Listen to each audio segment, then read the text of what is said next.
Assalamualaikum warahmatullahi wabarakatuh. Baik, mohon maaf sebelumnya kenapa saya kirim tugasnya lewat video seperti ini. Saya nggak mau kalau semua untuk kita belajar, untuk kita bermain media sosial ataupun kita bermain HP hanya buat kesenangan, tapi kita mencoba untuk belajar sembari kita agak sedikit rileks nanti main HP-nya. Oke, ini tugas bahasa Indonesianya ya. Langsung aja tugasnya. Sebelum tugas kita paparkan dulu apa yang mau kita menjadi bahan PR kalian. Yang pertama di di 10 soal di situ ada soal yang membahas tentang huruf kapital. Bolak-balik Pak Guru ngomong huruf kapital itu apa? Di sini kita terangkan huruf kapital adalah huruf besar yang biasanya digunakan untuk mengawali sebuah kalimat, menulis nama orang, dan menulis nama tempat. Nah, misal di sini ada contoh pada hari Minggu. Kenapa P-nya itu besar? Karena di situ P di situ untuk mengawali sebuah kalimat. Ciri-ciri huruf kapital itu ataupun penggunaan huruf kapital untuk mengawali sebuah kalimat. Minggunya itu menggunakan ataupun lebih tepatnya untuk menuliskan sebuah keterangan. Jadi minggunya itu besar. Pada hari Minggu, Bayu dan Lani pergi berwisata ke pantai Parangtritis di Yogyakarta. Bayu dan Lani kenapa hurufnya besar? Karena Bayu dan Lani itu nama orang, sebagaimana sudah ditetapkan dalam pengertian huruf kapital. Di situ huruf kapital itu digunakan untuk menulis nama orang. Jadi Bayu dan Lani di sini itu berfungsi untuk ataupun menempati huruf kapital yang menuliskan sebuah nama orang. Bayu dan Lani nama orang ya. Pergi berwisata ke pantai Parangtritis. Kenapa yang lainnya enggak? Karena di sini di luar jangkauan atau di luar kegunaan dari huruf kapital tersebut. Ke pantai Parangtritis. Pantai Parangtritis ini menunjukkan nama tempat. Nah, menulis nama tempat menggunakan huruf kapital. Di Yogyakarta. Yogyakarta juga nama tempat. Oke, next. Nah, ini juga sering nih untuk kuis setelah kita relax bermain di kelas juga ini menjadi sebuah gebrakan lah namanya. Tidak serta-merta kalian bermain, tapi di sini Pak Guru nih sering mengungkit apa itu sinonim dan apa itu antonim. Sinonim itu apa? Sinonim adalah kata-kata yang memiliki makna yang sama atau mirip dengan kata lain dalam bahasa yang sama. Di sini sinonim itu persamaan kata ya, persamaan kata. Nah, sebagai contoh, menatap itu persamaan katanya apa? Sama artinya dengan memandang atau melihat. Menatap sinonimnya itu memandang atau melihat. Kemudian contoh yang kedua apa? Senang. Senang itu sinonimnya atau sama artinya dengan bahagia atau happy lah gitu. Kemudian ada antonim. Antonim di sini adalah kata-kata yang berlawanan atau memiliki arti yang berlawanan atau lawan kata. Antonim itu lawan kata. Misal kata tinggi lawan katanya apa? Itu rendah gitu. Pinter lawan katanya adalah ya itu pokoknya ya. Oke, next.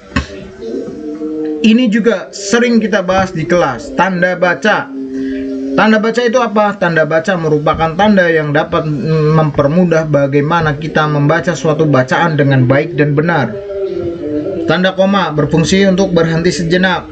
Tanda titik digunakan untuk mengakhiri kalimat. Mengakhiri kalimat ya, tanda titik ya. Kemudian ada tanda tanya digunakan untuk menanyakan atau mencari informasi. Tanda seru digunakan untuk mempertegas suatu bacaan. Contoh, wah, komah dulu karena dia mau menyampaikan informasi.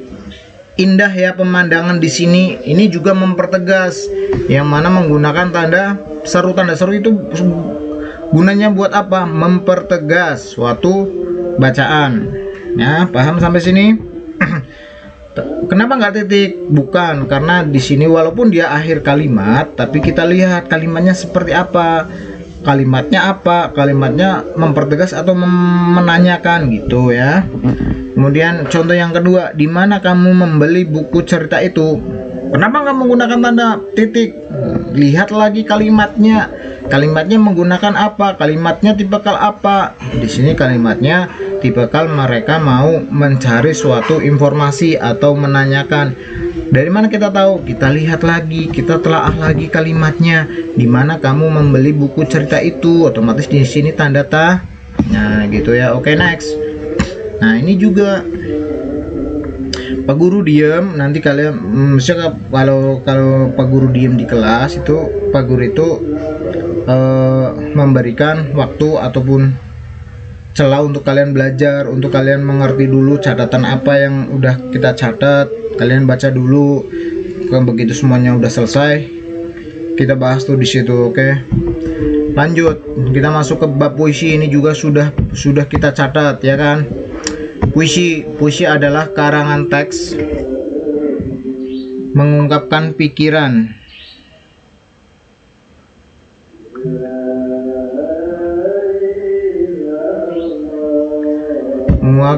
dan perasaan penyairnya dengan menggunakan keindahan kata gitu. Parafrase itu apa? Keindahan kata itu apa? Untuk memperindah bagaimana kita menyampaikan sesuatu ya. Ciri-ciri puisi itu apa? Puisi yang baik mempunyai ciri yang pertama ada puisi terdiri dari beberapa bait. Biasanya yang banyak itu puisi itu mempunyai 4 bait atau lebih, tapi biasanya atau pada umumnya itu puisi itu punya 4 bait. 4 bait ya, paham di sini? 4 bait biasanya. Yang ciri-ciri yang kedua adalah puisi yang menggunakan diksi atau kata-kata yang bersifat kiasan untuk memperindah bunyi. Kata kiasan di sini apa? Kata kiasan di sini adalah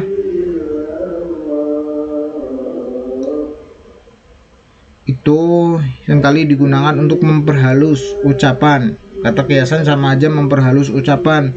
Seperti misalnya ujung tombak. Ujung tombak itu apa? Sebenarnya arti dari ujung tombak bukan tombak di ujung, bukan, tapi ujung tombak itu seseorang atau kelompok yang menjadi andalan utama, itu namanya ujung tombak. Naik daun itu apa artinya? Naik daun bukan kalian naik daun, bukan kalian naik daun pisang, bukan, tapi naik daun itu orang yang sedang populer atau karirnya sedang menanjak itu. Banting setir itu apa? Bukan kalian membanting setir, bukan, tapi berpindah haluan atau berpindah tujuan, itu namanya banting setir. Nah, yang tadi yang kita jelaskan adalah makna kiasan ya. Kiasan itu untuk memperindah bagaimana kita menyampaikan sesuatu, tapi kata itu mempunyai arti yang luas atau arti yang lebih dalam. Kemudian ciri yang ketiga apa? Pada puisi tertentu biasanya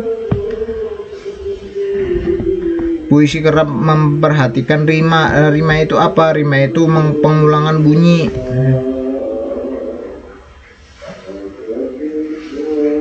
Di situ juga biasanya pengulangan bunyi baik dari baris atau lirik atau di akhir sejak. Atau di akhir sejak itu apa? Akhir baris. Rima biasanya berbunyi a a a b b c c a a atau a b a b. Seperti misal di bawah atap ruang kelas yang tenang. Perhatikan di situ ada tenang, ada a ya. Suara kapur menari di atas papan hitam. Ketemu lagi a. Mengukir deretan angka dan kata, a lagi ya kan, sama seperti ciri khas yang ini berbunyi a. Mengukir deretan angka dan kata, membuka jendela dunia bagi jiwa yang bahagia. Tuh kan ada kiasan, ada arti kiasan lagi ya kan. Jadi puisi itu tidak serta-merta menggunakan kata-kata biasa kita, tidak, tapi ada beberapa kata yang diperhalus gitu. Nih juga wawancara. Wawancara itu apa? Wawancara merupakan salah satu teknik yang sering digunakan untuk mengumpulkan informasi atau data yang sedang atau data dari seseorang atau kelompok orang. Ingat, wawancara, kita dapat mewawancara dengan baik dan benar itu ketika kita menggunakan rumus 5W plus 1H. Itu fungsinya apa? Di step itu ada apa aja? Kita ambil aja contoh apa. Apa itu berfungsi untuk menggali suatu informasi. Itu biasanya kita menggunakan apa. Kemudian ada siapa. Siapa itu kita menanyakan nama orang atau informasi itu namanya siapa. Kemudian ada kapan. Kapan itu biasanya kita digunakan untuk memperjelas waktu atau bertujuan untuk menanyakan waktu. Terus bagaimana itu kita menggali sebab akibatnya gitu ya. Di sini misal kita ingin mewawancarai seorang petani, kita menggunakan kata kapan. Di sini yang udah kita jelaskan atau kita udah tulis di buku-buku kalian, itu kapan itu digunakan untuk menanyakan sebuah waktu. Kapan waktu yang tepat untuk menanam padi? Di situ setelah kalian menanyakan sebuah pertanyaan ini, kita bisa mendapat jawaban waktu, ya kan? Kemudian apa saja pupuk yang bisa digunakan agar padi tumbuh subur. Dari kata apa kita nanti dapat informasi dari si petani menjawab pupuknya A, B, C, D. Oh, pupuk ini buat ini, oh pupuk itu buat itu gitu. Kemudian nah ini yang sering kita agak sedikit runyem lah. Apa itu? Bukan runyem, ini pengertiannya kadang bisa salah arti gitu. Ide pokok. Nah, ide pokok itu apa? Ide atau gagasan yang menjadi pokok pengembangan paragraf. Nah, ide pokok ini teman-teman, adik-adik, murid-murid, biasanya itu berada di awal paragraf biasanya. Sebagai contoh misal, kaktus adalah tanaman unik. Ia biasanya bertahan hidup di gurun yang sangat panas. Kaktus menyimpan cadangan air di dalam batangnya yang tebal. Maka ide pokoknya atau gagasan utama dari paragraf tersebut adalah kaktus adalah tanaman yang unik. Sebagaimana nih, ini kan di awal paragraf nih. Kalau kalian ditanya ide pokoknya apa? Ide pokoknya adalah kaktus adalah tanaman yang unik. Karena ide pokok biasanya itu terdapat di awal paragraf gitu ya. Paham? Di sini. Oke, next. Makna kata ini lagi, makna kata. Makna kata itu kata yang mempunyai makna yang berbeda di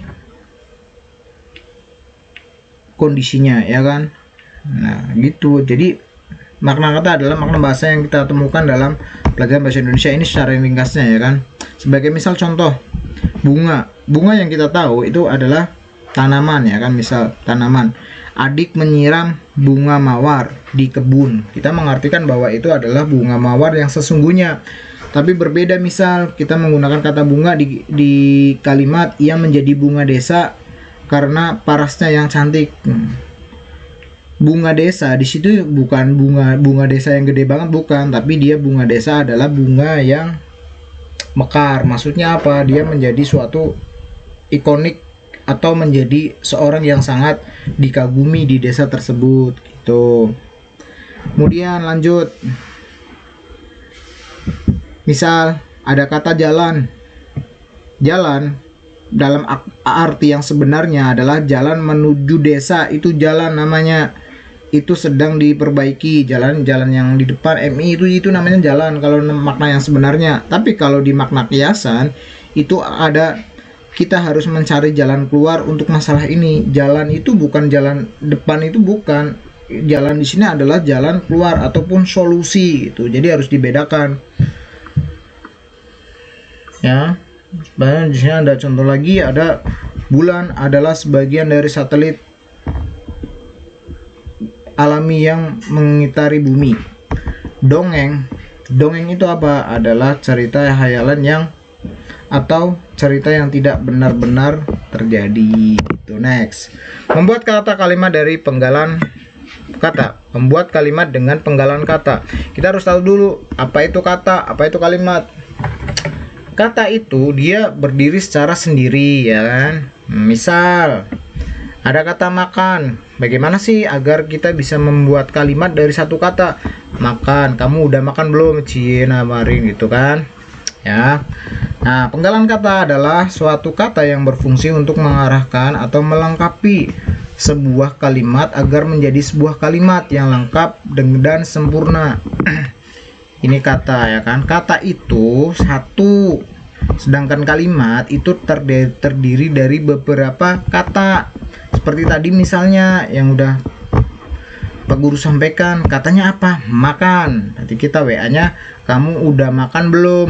Nah, itu kata-katanya ada. Kamu itu sebagai kata, sudah itu sebagai kata, makan itu sebagai kata, belum itu kata. Nah, kalau kalimat, kamu sudah makan belum? Itu kalimat, mempersatukan beberapa kata.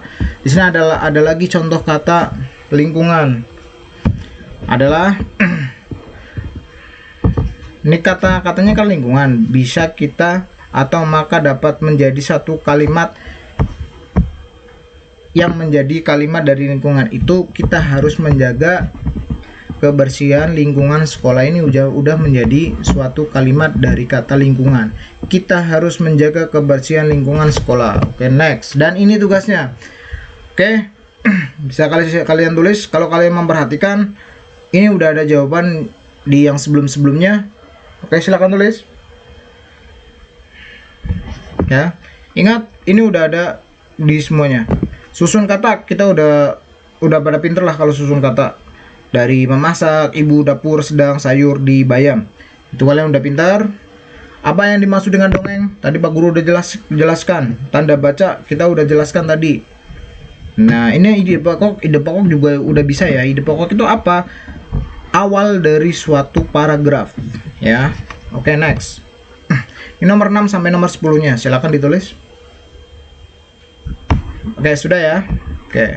Selamat mengerjakan. Kita dikumpulinnya hari apa? Ada bahasa Indonesia? Bentar ya, dibuka dulu hari apa ada bahasa Indonesia.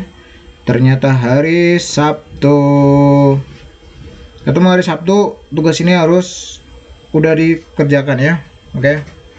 Assalamualaikum warahmatullahi wabarakatuh.